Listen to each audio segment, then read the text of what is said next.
Olá, irmãos, você está prestes a assistir a uma palavra abençoada, amém? Mas antes eu convido você que ainda não se inscreveu no nosso canal, convido você a entrar na nossa página, se inscrever no canal, ativar o sininho para as notificações e sermos abençoados, amém?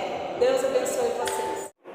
Em nome de Jesus, e eu convido a você a se colocar em pé na presença de Deus, para nós meditarmos na palavra do nosso Deus, e daqui a pouco nós vamos estar orando, buscando a presença do nosso Deus. Atos capítulo 4, Atos capítulo 4,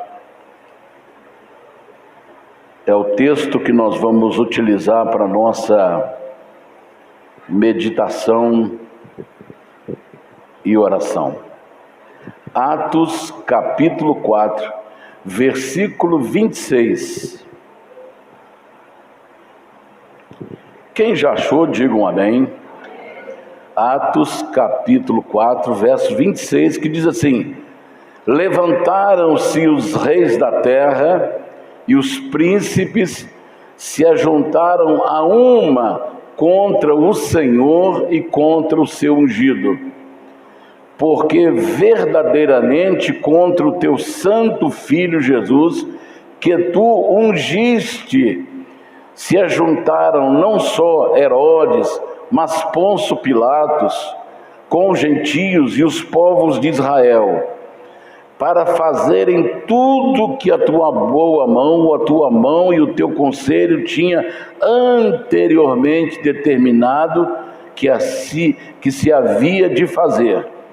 Agora, pois, ó Senhor, olha para as suas ameaças e concede aos teus servos que falem com toda ousadia a tua palavra, enquanto estendes a mão para curar, para que se façam sinais, prodígios, pelo nome do teu santo Filho Jesus. E tendo eles orado, moveu-se o lugar em que estavam reunidos, e todos foram cheios do Espírito Santo e anunciavam com ousadia a palavra de Deus. Aleluia! Vamos orar, faça a sua oração, peça ao Senhor que abençoe a sua vida, peça ao Senhor que fale com todos nós. Nós precisamos ouvir a voz de Deus, precisamos ouvir a sua palavra. Vamos orar. Nosso Deus e maravilhoso Pai, te agradecemos muito, Senhor, por estarmos na tua casa nesta manhã. Eu te peço, Senhor, que o Senhor abra as comportas dos céus e derrame sobre nós, meu Deus, a tua graça, derrame sobre nós o teu Espírito, Senhor. Meu Deus, que a tua bênção seja derramada sobre cada um de nós, e que este ano, Senhor, que está se iniciando praticamente, que o Senhor possa nos abençoar ricamente, e que seja um ano de grandes vitórias para o teu povo, para a tua igreja.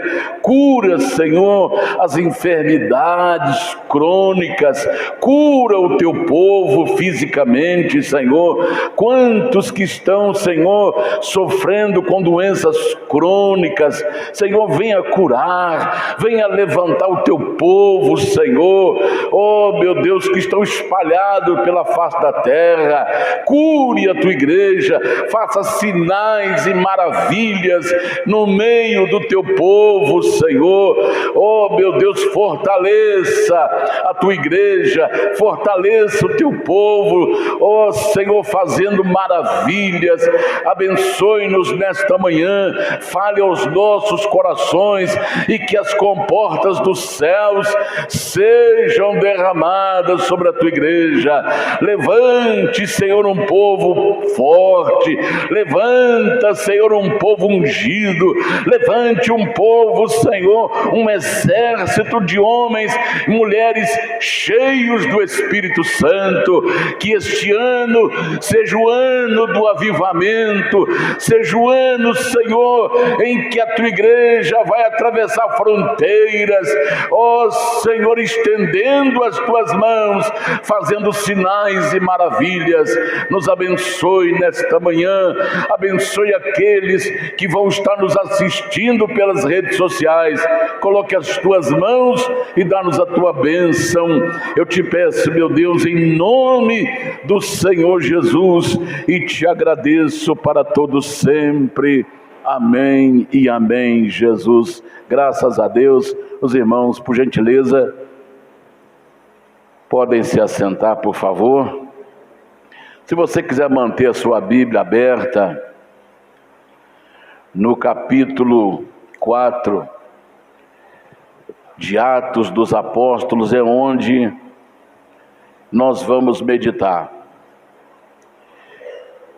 Eu hoje, antes de fazermos a oração, eu quero meditar com os irmãos nesse texto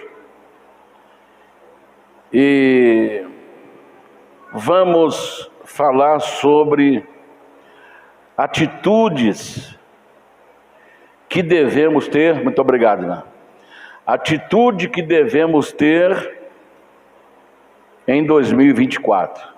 Atitude é o mesmo que é um procedimento que nos leva a determinado comportamento. Qual o comportamento que nós devemos ter em 2024?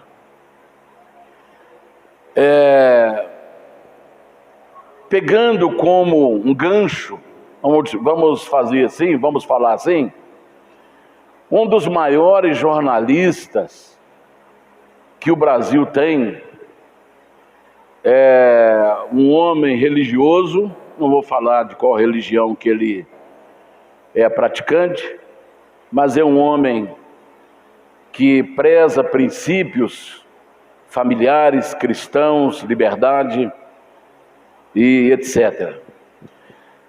E esse jornalista, ele colocou como título no seu vídeo, ele colocou o seguinte título: em 83 passagens de ano, essa é a mais inquietante. Quer dizer, 83 anos, em 83 anos que ele já deve ter quase 90 anos, está nativo ainda. O título do seu vídeo é: em 83 passagens de ano, essa é a mais inquietante, é a mais preocupante, é a mais assustadora. Jornalista é uma pessoa que pesquisa tudo, ele tem que saber tudo o que acontece, não só no Brasil, se ele é brasileiro, não só no Brasil, mas em toda parte do mundo. Então, ele está falando por experiência pessoal, por experiência própria. Esta passagem de ano é a mais inquietante de todas as 83 passagens de ano que eu já fiz na minha vida. Então isso, para nós que somos servos de Deus, conhecemos a palavra do Senhor, isso diz muita coisa para nós. Estamos vivendo os últimos dias na terra. A igreja está vivendo os seus últimos momentos sobre o planeta Terra. Então, baseado nisto e no texto que nós acabamos de ler, eu quero que você preste bastante atenção que o que está escrito na palavra do nosso Deus o que Jesus sofreu enquanto Jesus estava na carpintaria do pai, lógico, adotivo, enquanto Jesus estava na carpintaria, ele estava no anonimato, ninguém sabia quem era Jesus, ninguém conhecia Jesus. Outros diziam que ele era filho do carpinteiro, né? Então ninguém sabia quem era Jesus. Mas quando Jesus foi ungido, aí se levantaram algumas profecias, se cumpriram. Lá no Evangelho de Lucas, no capítulo 4, versículo 18 e versículo 19, vamos ver o que está escrito aí, por gentileza. Lucas 4, 18 e 19. O Espírito do Senhor está sobre mim, pois que me ungiu para evangelizar os pobres, enviou-me a curar os contritos de coração, a proclamar liberdade aos cativos e restauração das vistas aos cegos, e pôr em liberdade os oprimidos, a anunciar o ano aceitável do Senhor. Aqui Jesus, ele foi ungido. O que é unção?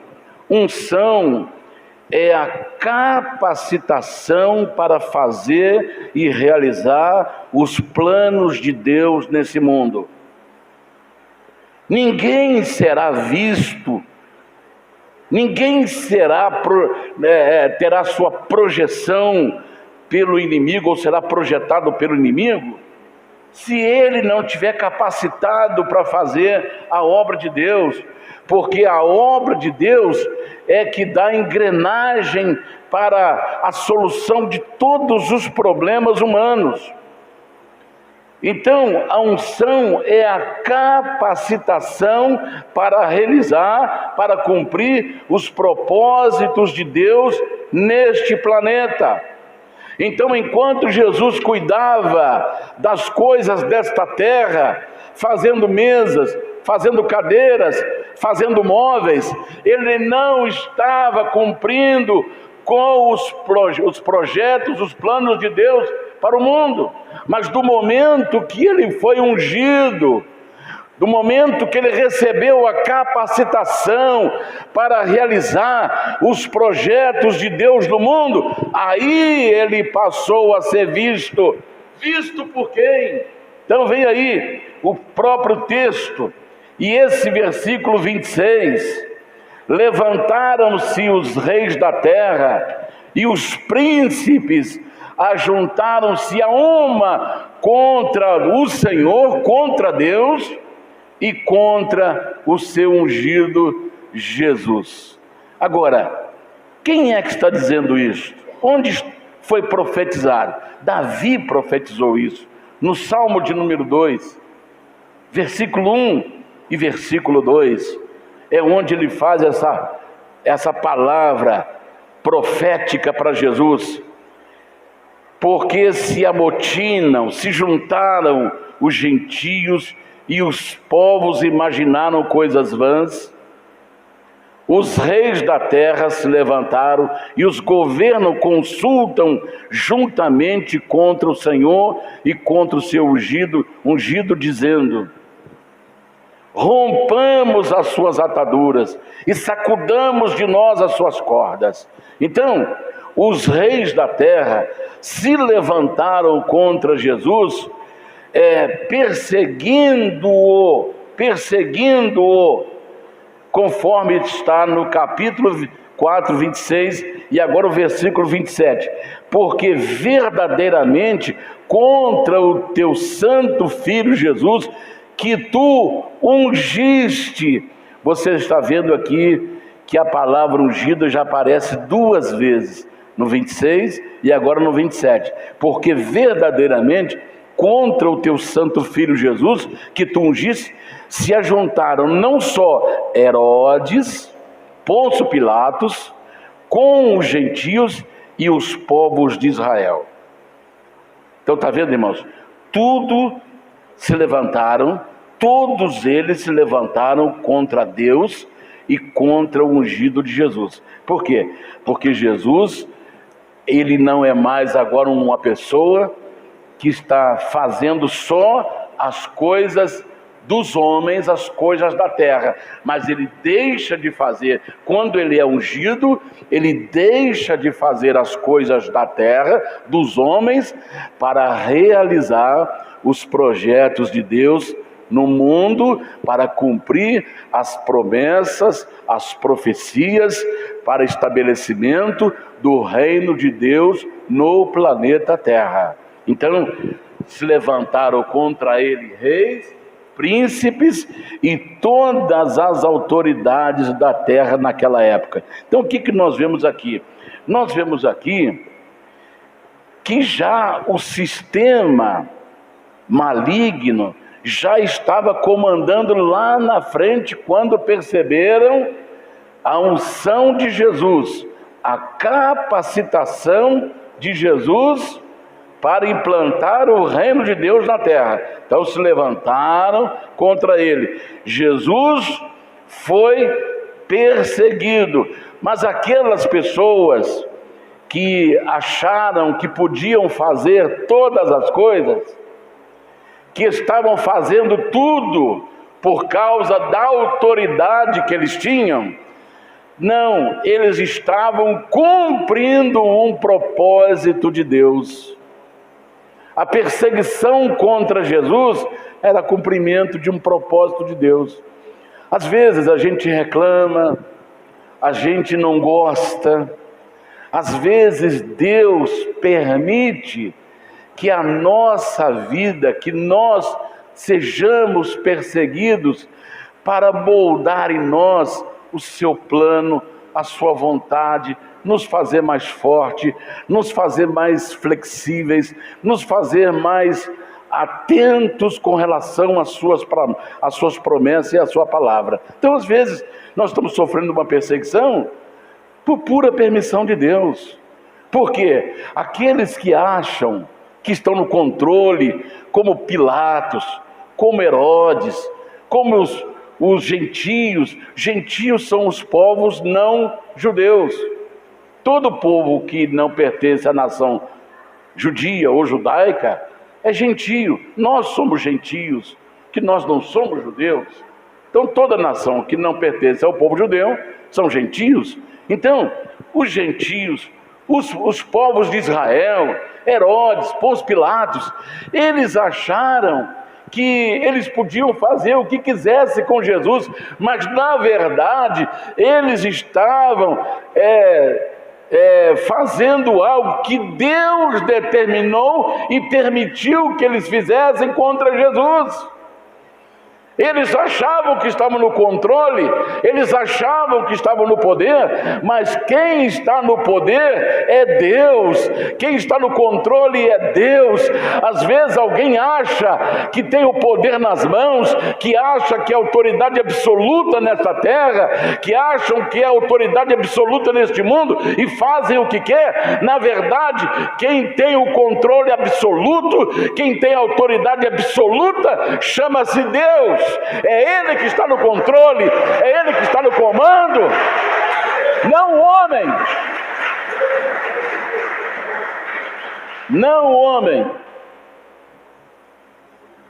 Então Deus permitiu que Jesus fosse perseguido para cumprir a palavra de Deus. Ele tomou sobre si as nossas dores, carregou sobre si as nossas fraquezas, levou sobre si as nossas enfermidades, e nós o reputávamos por aflito, ferido de Deus e oprimido, mas ele foi levado como ovelha para o matadouro e não abriu a sua boca. E a palavra de Deus fala: pelas suas feridas nós fomos sarados. Então ali eles estavam cumprindo todo um plano de Deus sem perceber. Eu quero dizer uma coisa para você. Talvez você possa se falar assim: não é possível. Eu quero dizer uma coisa para você. Satanás, ele acha que tem controle. Satanás acha que se apoderou de tudo.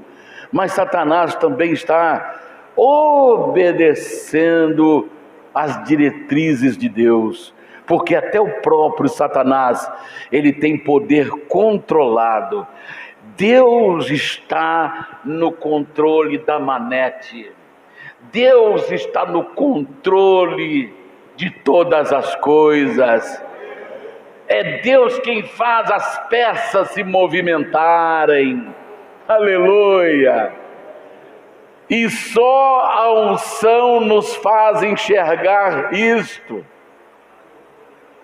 Então veja que o assunto é interessante para todos nós. Então, a palavra de Deus fala que quando Jesus foi preso, traído por Judas, foi vendido por Judas, Pedro lançou mão da espada para defender Jesus. Aí Jesus criticou, proibiu Pedro, mas já tinha toda a ação requer uma reação. Quando lançaram mão de Jesus, ele reagiu e chegou a cortar a orelha. Mas a cegueira é tão grande que ninguém percebeu um grande milagre que aconteceu ali no Getsêmani. Jesus catou a orelha de Malco. Naturalmente, o chão ali era lugar de terra, né? Talvez até uma areia, deserto é muita areia. Quando a orelha de Malco caiu, naturalmente o sangue que estava saindo, apesar de a nossa orelha ser cartilagem, não sai muito sangue, a não ser que pegue um vaso, ela caiu e naturalmente sujou de areia. Jesus pegou a orelha de Malco, limpou a orelha e colocou no lugar, nem cicatrizes apareceu. Mas a cegueira era tanta que ninguém viu o milagre. Porque quando Jesus fez esse milagre, o milagre, o que ele significa para uma pessoa incrédula? O milagre é para despertar a fé.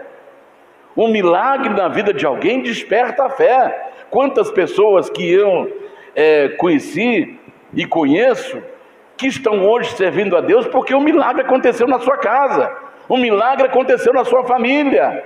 Era o filho que estava quase morto e praticamente ressuscitou.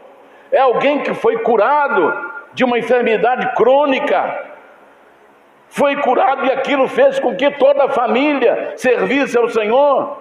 Eu conheço um homem que hoje ele está na presença de Deus, e eu lembro, lá em 80 e qualquer coisa, ele entra na igreja carregando uma moça, carregando a sua cunhada, desmaiada, inconsciente, e eu pregando naquele domingo, eu vejo uma moça sendo carregada e entrar lá na porta da igreja, e quando termina o culto, eles vêm para conversar comigo,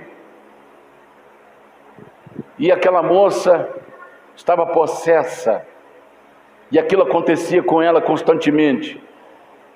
Ela desligava e não demorava a voltar. Aí eles trouxeram ela, quando ela deu a crise, trouxeram ela na igreja, e nós oramos para aquela moça, mas a legião que estava nela, quando se manifestou no escritório, ela subia na mesa, subia na cadeira, e com os olhos abertos desafiava: você não pode comigo. Eu falava: demônio, eu não posso, mas o meu Senhor pode contigo.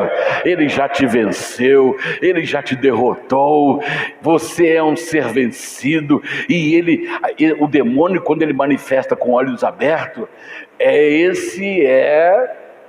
só misericórdia. E ele manifestava com os olhos abertos e falava olhando. Falei: demônio, em nome de Jesus você está vencido. E o demônio foi expulso. Nunca mais aquela moça passou mal. E sabe o que aconteceu? Aquele homem viu o milagre e ele entregou a vida dele para Jesus, se batizou, e ainda hoje ele é um servo do Senhor, autêntico, fiel, porque Deus fez um milagre na vida da sua cunhada. Muitos estão servindo a Deus hoje porque Deus fez milagre, e Deus fez um milagre ali no Getsêmani, mas ninguém viu. Ninguém viu, ninguém notou, ninguém percebeu o milagre, porque as pessoas estavam cegas. E quando Pedro lançou mão da espada, ele disse: Pedro, não faça isso, porque se eu quisesse me livrar das mãos deles, eu pedi ao Pai 12 legiões de anjos para me tirar da mão deles, mas para isso vim, para esse dia, para essa hora é que eu vim, para trazer vida e trazer vida em abundância. Então, irmãos, tudo, a prisão de Jesus, a humilhação de Jesus, tudo estava obedecendo um propósito de Deus. Então Jesus foi perseguido porque ele estava ungido. A unção é a capacitação para realizar os planos e os projetos de Deus sobre a terra. A palavra de Deus mostra que reis da terra, os príncipes, Herodes, chamado Grande, rei da Judéia, ele que ordenou o massacre em Belém, matando todas as crianças de 2 anos para baixo. A ordem foi de Herodes o Grande. Mas em Atos capítulo 12, verso 23, uma pessoa pode hoje perseguir, hoje ele pode maltratar, mesmo que esteja debaixo de um projeto, de um plano de Deus. Mas quando a pessoa tem consciência, ele fala: isso eu não vou fazer. Mas Herodes fez. E o que é que aconteceu com Herodes? Em Atos capítulo 12, verso 23, a palavra de Deus diz que ele foi comido de bicho na presença de uma multidão. Olha o que Deus fez com ele. E no mesmo instante feriu um anjo do Senhor, porque não deu glória a Deus, e comido de bichos expirou. Esse homem que perseguiu, esse homem que matou crianças inocentes para ver se no meio dela matasse Jesus, agora ele está dando um discurso na frente de uma multidão, e Deus envia bichos, e ele é devorado. A sua roupa, enquanto ele falava, a sua roupa ia murchando na frente de uma multidão. Ele foi humilhado, comido de bicho na frente do povo, porque ele era um homem cruel, um homem maligno. O homem pode perseguir hoje os cristãos, os servos de Deus, mas amanhã ele terá o seu acerto de contas com aquele que vive e reina para sempre. Pilatos, governador da Judéia, gentios e o povo de Israel. Então, todo o sistema se levantou contra Jesus. Todo o sistema da época, religioso e político. Então, eu quero que você preste bastante atenção nisso. O sistema, Satanás já estava dominando o sistema da época político, que eu mostrei aqui, os príncipes, governadores, prefeitos. Então, o sistema político, o sistema religioso da época, porque eram os sacerdotes que queriam a morte de Jesus também. E o sistema social, que são os gentios, o povo judeu, que se levantaram, se uniram contra o Senhor Jesus, contra Deus e contra o seu ungido. Então você está percebendo aqui que o sistema religioso, político, social, já estava naquela época dominado pelos demônios. E aí, quando Jesus morre, dá a sua vida, morreu, ressuscitou, ele dá uma ordem para os discípulos. Está aqui em Atos capítulo 1. Atos capítulo 1. Olha o que está escrito aí. E estando com eles, determinou-lhes, isso foi depois da ressurreição, e estando com eles, determinou-lhes que não se ausentassem de Jerusalém, mas que esperassem a promessa do Pai, que disse ele: de mim ouviste. Porque na verdade João batizou com água, mas vós sereis batizados com o Espírito Santo não muitos dias depois.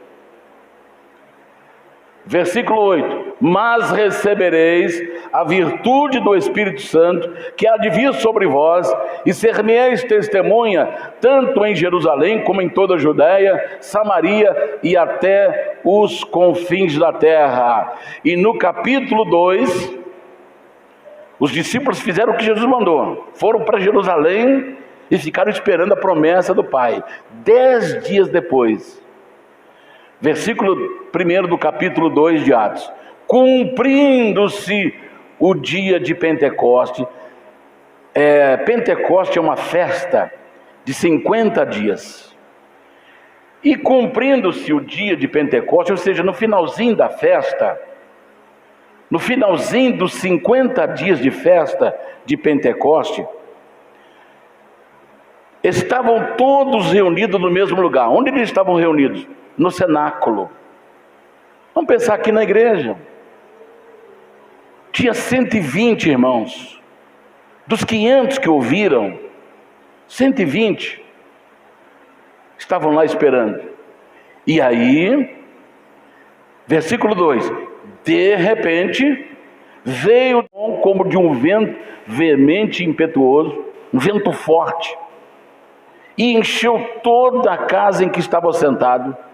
E foram vistas por eles línguas repartidas como de fogo, as quais pousaram sobre cada um deles, e todos foram cheios do Espírito Santo e começaram a falar noutras línguas, conforme o Espírito Santo lhes concedia que falassem. O que aconteceu aqui com esses irmãos? A unção, preste bem atenção agora, a unção, a capacitação que estava sobre Jesus, agora é dado para a igreja. A igreja agora está capacitada, ungida para proclamar o reino de Deus, estabelecer o reino de Deus sobre a terra. Aí o que é que acontece com a igreja? Ela passa a ser perseguida. Agora a perseguição que estava sobre Jesus, Jesus não está mais. Quem está com a unção? A igreja. Então vamos atrás da igreja. Aí, qual foi a resposta da igreja na época? Eu quero que você preste bastante atenção nisto. Assim como a unção estava sobre Jesus, agora ela estava sobre a igreja do Senhor no seu comecinho. Qual foi a resposta da igreja para essas perseguições? É aí que está um dos maiores erros da igreja, que eu quero compartilhar com você. Diz um ditado: se você não pode com o inimigo, se alia com ele. Você já deve ter visto esse ditado, você já deve ter ouvido esse ditado. Mas esse ditado não cabe à igreja. Esse ditado não cabe à igreja. Por quê? Porque maior é o que está na igreja do que aquele que está no mundo.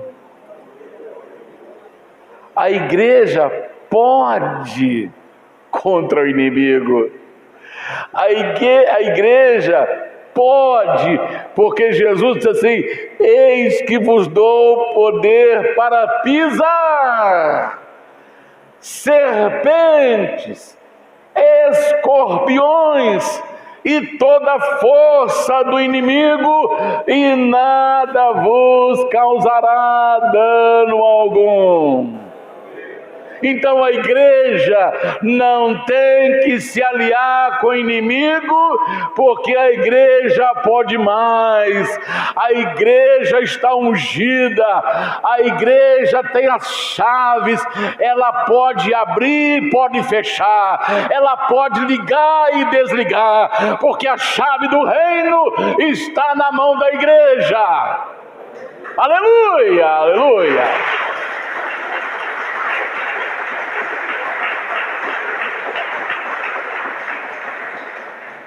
Qual foi a resposta da igreja primitiva? A igreja no começo, qual foi a resposta dela? Versículo 29. Olha o que a igreja fez. Ela não chamou nenhum dos seus pastores da época para se tornar um político, para defender a igreja, porque a igreja não precisa de político para defendê-la. A igreja primitiva, qual foi a resposta que ela deu? Verso 29. Agora, pois, ó Senhor, olha para as suas ameaças. O sistema religioso, o sistema político, o sistema social da época que perseguiu e matou Jesus, estão voltados contra a igreja. O mesmo sistema diabólico, maligno, está agora voltado contra a igreja. Então esse sistema tornou-se uma ameaça contra a igreja. Então vamos lá. Agora, pois, ó Senhor, a igreja está reunida em oração. A igreja está ali reunida em oração. Agora, pois, ó Senhor, olha para as ameaças, olha para as suas ameaças, olha o sistema político nos ameaçando, olha o sistema religioso nos ameaçando, olha o sistema social nos ameaçando. Concede aos teus servos que falem com toda ousadia, com toda coragem, a tua palavra. Está dando para você entender? Eles pediram coragem, que nós falemos com toda ousadia a tua palavra, enquanto, verso 30, enquanto estendes a mão para curar, e para que se façam sinais, e para que se façam prodígios, pelo nome do teu santo filho Jesus. E aí qual foi a resposta de Deus, se eles estavam no caminho certo? Versículo 31, e tendo eles orado, moveu-se o lugar em que estavam reunidos, e todos foram cheios do Espírito Santo e anunciavam com ousadia a palavra de Deus.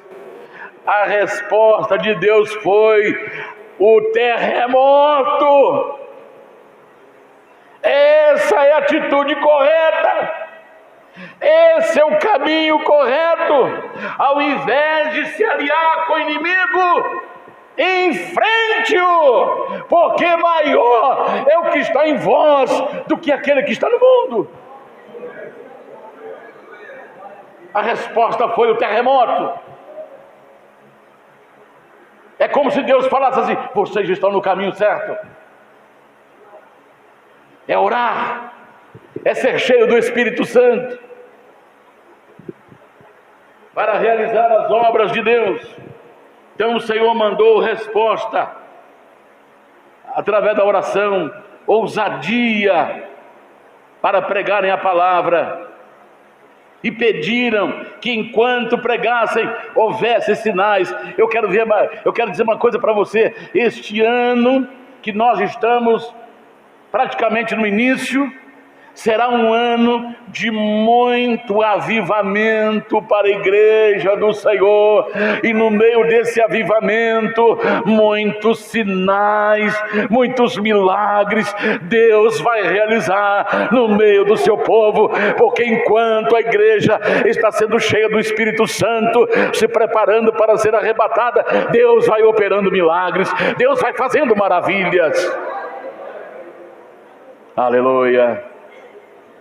Deus tremeu o lugar. Deus tremeu o lugar. Qual deve ser a atitude da igreja hoje? Porque a igreja teve o primeiro momento dela e depois ela teve o segundo momento. O primeiro momento, eu quero que você preste bastante atenção nisso. O primeiro momento, quanto mais batia, quanto mais perseguia, mais a igreja crescia. A igreja cresce, não é em meio à tranquilidade, não é em meio à paz. A igreja cresce em meio à perseguição. Isso quer dizer, quando eu falo igreja, estou falando por mim, estou falando por você, porque nós somos pedras vivas. Quanto mais bate em você, mais você cresce. Quanto mais perseguem você, mais você se fortalece. Todos nós não queremos, nenhum de nós quer ser perseguido, queremos sossego. Mas Deus não permite, porque no sossego nós ficamos sossegados. No sossego nós não vemos as coisas acontecerem.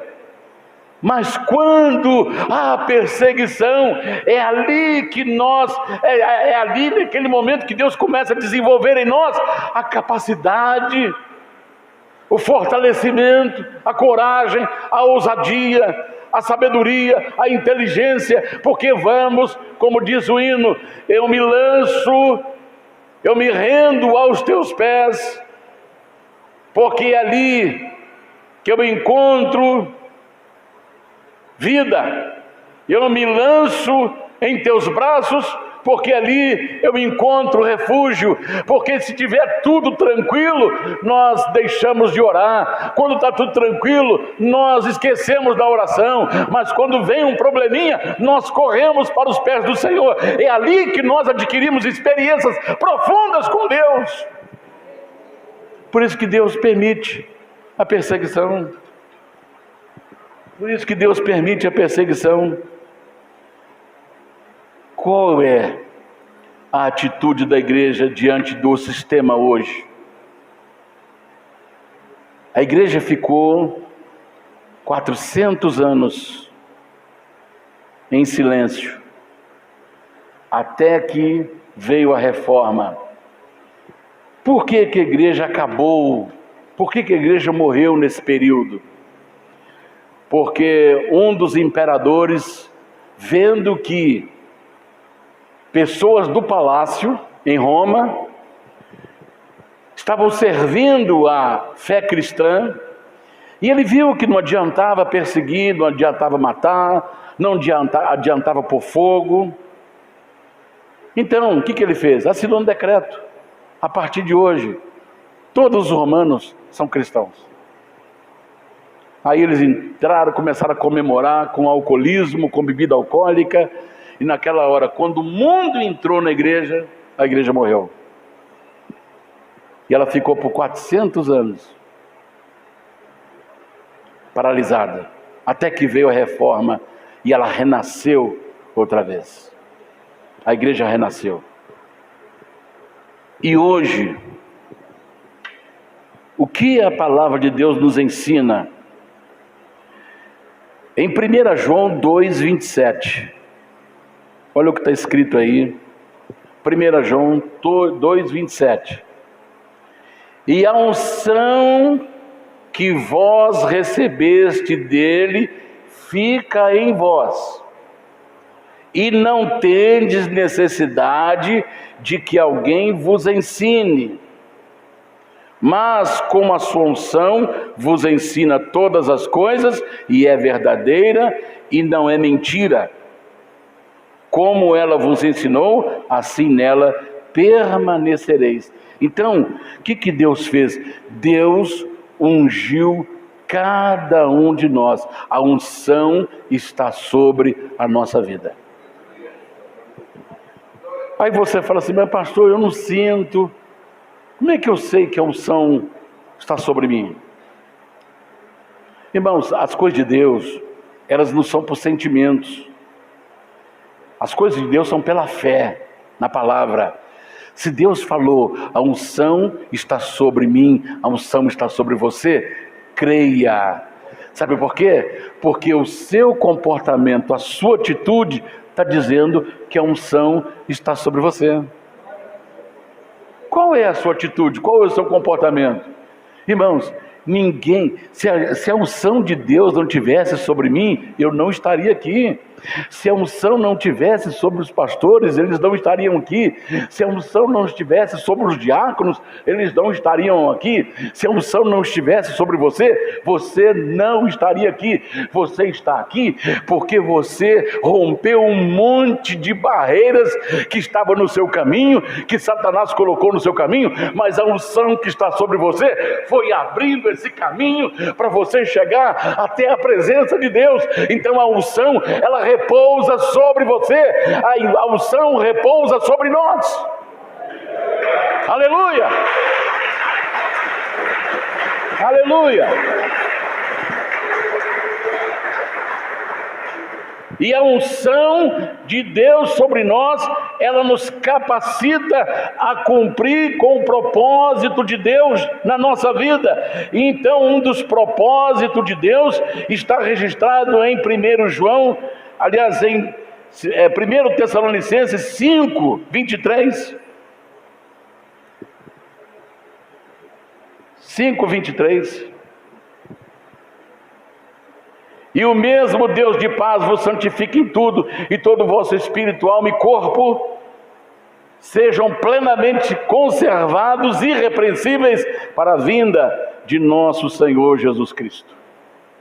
Então, irmãos, a unção de Deus em nós é para cumprir os propósitos de Deus. Em 1 João 2,27, vamos ver o que está escrito aí, 1 João 2,27. Essa já lemos. 1 João 5,19, por gentileza. Sabemos que somos de Deus e que todo mundo jaz no maligno. Então eu quero que você grava bem isso agora. Lá no tempo de Jesus e da igreja primitiva, sistema religioso, sistema político, sistema social se levantaram contra Jesus e contra a igreja nos seus primeiros dias. Hoje, Satanás conseguiu agrupar sistema religioso, sistema político, sistema social e o sistema financeiro. Todo o sistema, está ali escrito, sabemos que somos de Deus. Por quê? A unção que está sobre nós nos diz: você é de Deus. Você não pertence ao mundo. Eu não pertenço ao mundo. Eu sou de Deus. Você é de Deus. Nós somos de Deus. Mas o mundo inteiro, sistema religioso, sistema social, sistema político, sistema financeiro, está trabalhando para Satanás. Está trabalhando, todo esse sistema está trabalhando para Satanás. Se você pesquisar, você vai ver bancos, empresas, indústrias, tudo promovendo o reino de Satanás.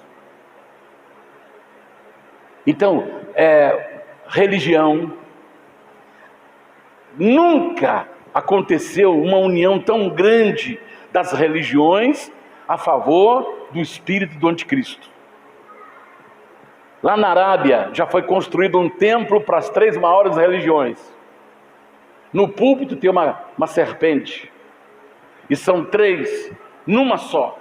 Se você entrar no Google, você vai ver lá. Então tem uma parte que representa o judaísmo, o islã e o cristianismo.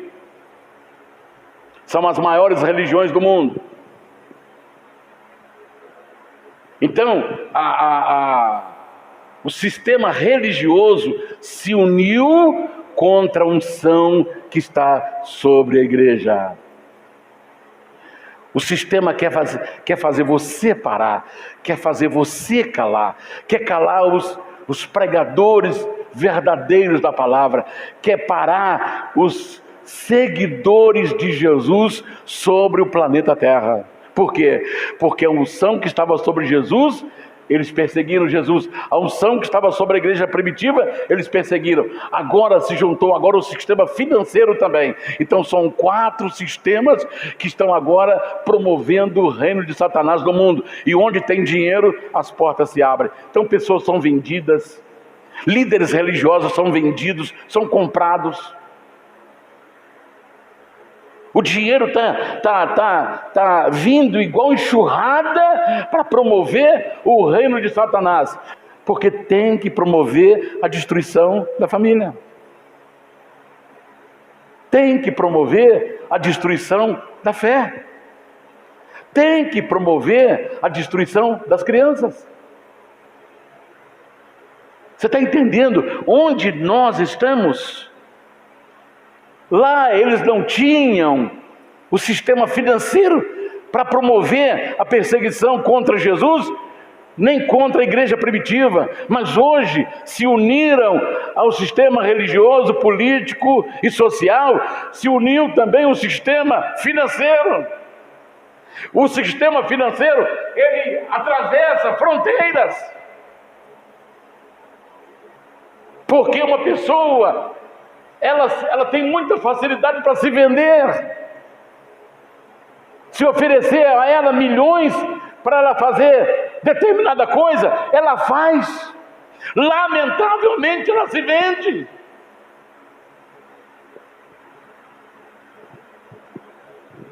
Então, irmãos, nós estamos vivendo momentos de decisão, porque o sistema religioso, o sistema político, o sistema social e o sistema financeiro, todos estão contra a igreja. As ameaças que a igreja está sofrendo, está dando para você sentir para onde a igreja, para onde as coisas estão indo? Por isso que nós temos que ficar de olho. Não é exagero do pastor, não. Eu estou acompanhando as coisas de perto. Eu estou vendo as coisas de perto. Então nós temos que ter cuidado, porque eles querem promover escândalo. Então, qual deve ser a nossa atitude? Nós temos certeza que a unção de Deus está sobre nós. Essa é a primeira coisa que nós temos que ter consciência. A unção que Deus deu permanece em nós, e a unção nos ensina como servir a Deus. Então agora, o que eu tenho que fazer para que essa unção permaneça? 1 Tessalonicenses 5:19, nós já lemos aqui, que a unção de Deus está sobre nós. Em relação à obra de Deus, a Bíblia diz: não apagueis o Espírito Santo. 5:19, põe por gentileza, 1 Tessalonicenses 5:19, vamos ver se está aí, olha lá. Não apagueis, extingar é apagar, não apagueis o Espírito Santo.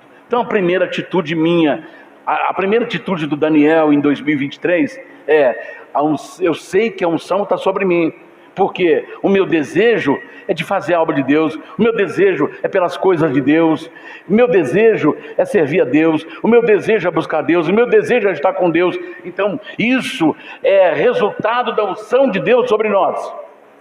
A segunda atitude, eu não devo permitir que a unção de Deus se apague na minha vida. Primeiro, por que quando o Espírito Santo apaga na vida de uma pessoa, primeira coisa que morre é o amor. O amor morreu em nós, nós percebemos que nós estamos nos tornando desumanos.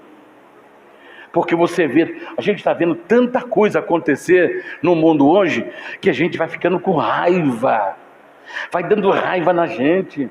Essa pessoa que fez isso tem que morrer, porque aquela fome e sede de justiça, ela vai se transformando em ódio, porque nós deixamos o Espírito Santo apagar em nós, e o amor desapareceu. Então, quando o Espírito Santo apaga, a primeira coisa que vai embora é o amor.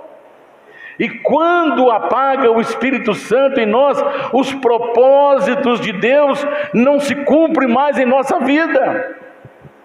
Então, para o Daniel continuar cumprindo os propósitos de Deus na vida dele, ele não pode deixar apagar o Espírito Santo. A Bíblia mostra que quando o sacerdote permitiu que a lâmpada apagasse no templo, morreu quase 20 mil soldados naquele dia. Os filhos do sacerdote morreram, o neto do sacerdote nasceu e morreu. A arca de Deus foi tomada. Então nós não podemos deixar apagar a chama do Espírito Santo em nossas vidas. Essa é a segunda atitude que nós devemos ter. Não deixe, aconteça o que acontecer, não deixe o Espírito Santo apagar na sua vida. Mantenha a sua vida acesa, mantenha a sua vida cheia do Espírito Santo. Terceira, Efésios 4:30. Já estou indo para os finalmente. Efésios 4:30. Não entristeçais o Espírito Santo de Deus, no qual estáis selados para o dia da redenção. Entristecer. Quando é que nós entristecemos o Espírito Santo? Quando nós alimentamos mau pensamento. Nós não podemos alimentar maus pensamentos. Pensamento ruim, porque Satanás é assim, ele joga o pensamento. Ele não sabe o que você está pensando, porque ele não é onisciente. Mas ele joga um pensamento ruim.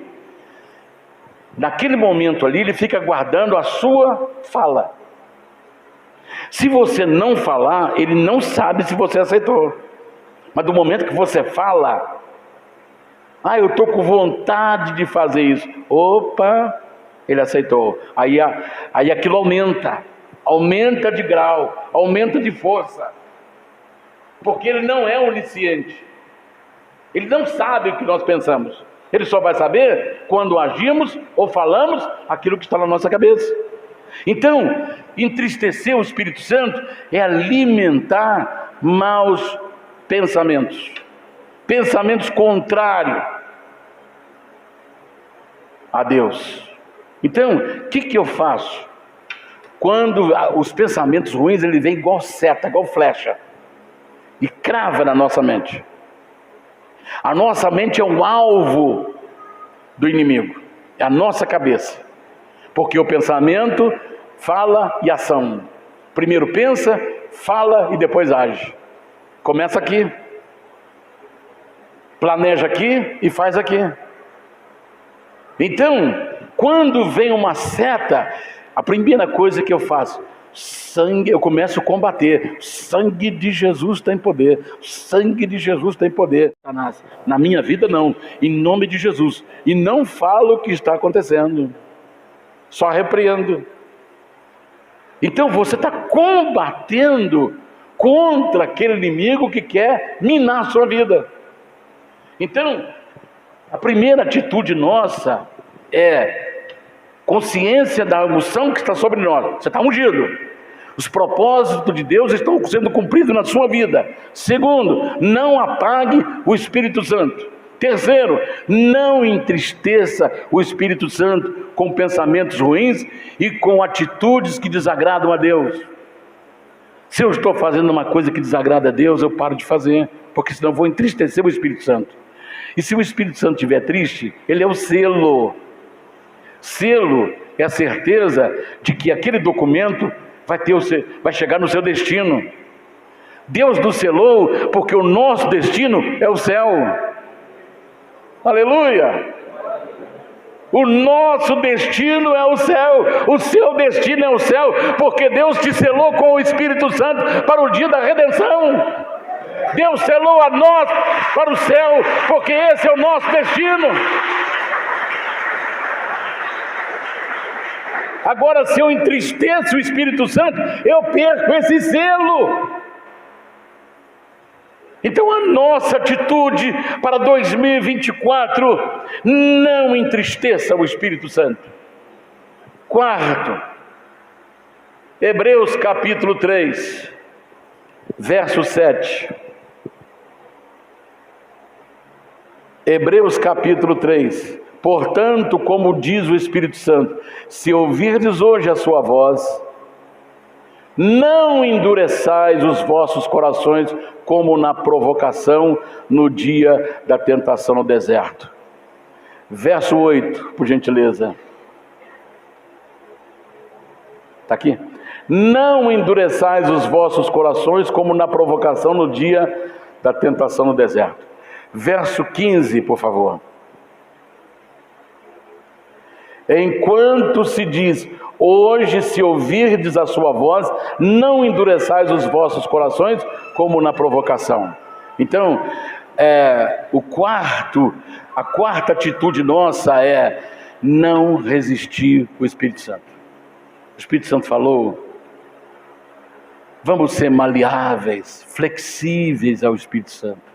E nessa flexibilidade,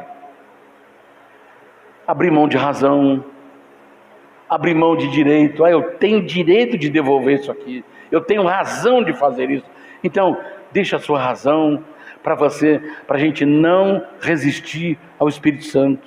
Às vezes, perdão, não é fácil dar o perdão. Falar de perdão é muito fácil, irmãos. Todo mundo fala em perdoar, perdoa lá, não, tranquilo. Perdoar, falar é fácil. Mas você perdoar não é fácil. Porque perdoar é esquecer. Você pode ver que tem coisas. Às vezes o casal aconteceu há 20 anos atrás com aquele casal. Dando um exemplo aqui, aleatoriamente. A coisa aconteceu há 20 anos atrás. Às vezes num probleminha que der lá na hora do almoço, os 20 anos atrás eu trago ali na mesa do almoço. Isso quer dizer o quê? Que a pessoa não perdoou, a pessoa não esqueceu. Não é fácil, eu sei que não é fácil, mas o Espírito Santo fala assim, perdoa. A gente precisa perdoar. E eu já passei por essa experiência. Eu tive que lutar 3 meses em oração, jejum, para conseguir perdoar uma pessoa que feriu profundamente o nosso coração.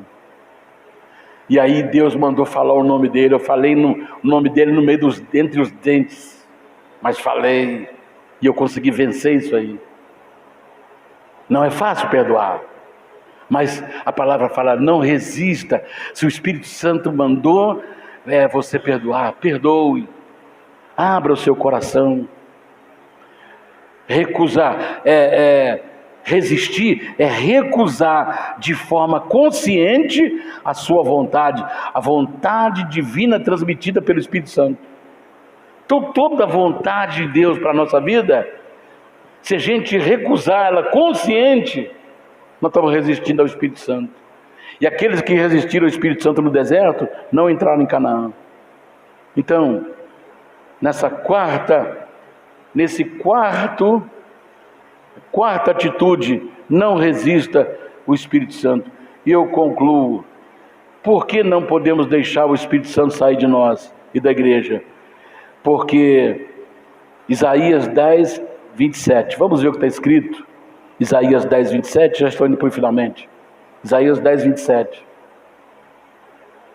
E acontecerá naquele dia que a sua carga será tirada do teu ombro e o seu jugo do teu pescoço. E o jugo será despedaçado por causa da unção. Aleluia. O inimigo vem tentar colocar um jugo em nós e colocar uma carga pesada. A unção que está em nós, ela vai despedaçar o jugo. A unção que está em nós vem e tira a carga pesada.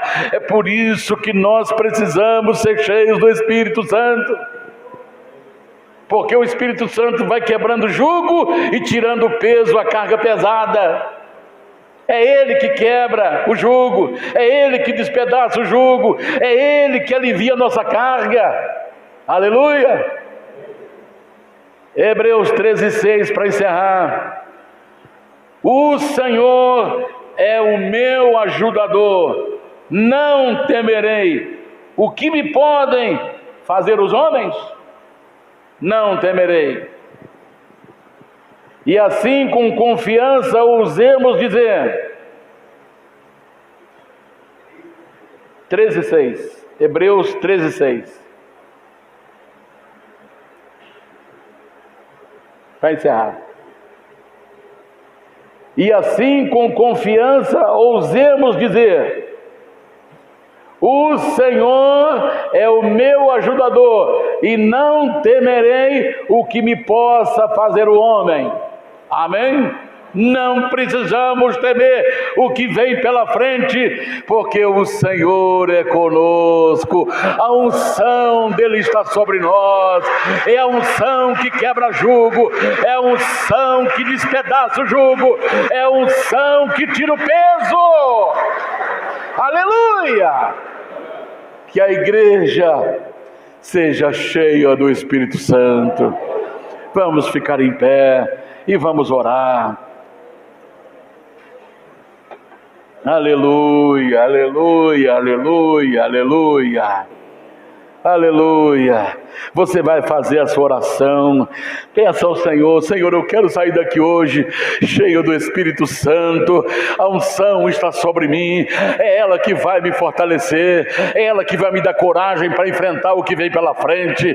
Nós estamos vivendo os últimos dias. Satanás agrupou o sistema religioso, o sistema político, o sistema social, o sistema financeiro, para combater contra a igreja do Senhor, para combater contra os servos do Senhor. Mas o que poderá fazer o homem? Porque o Senhor é o nosso ajudador. Ninguém poderá nos resistir, porque o Senhor é conosco, e maior é aquele que está em nós. A unção de Deus está sobre nós. Peça ao Senhor: Senhor, me encha do Espírito Santo. Me encha do Espírito Santo. Faça seu pedido. Peça: Senhor, não me deixe sair daqui sem o Espírito Santo. Não me deixe sair daqui vazio. Não me deixe sair daqui como entrei. Mas me encha do Espírito Santo.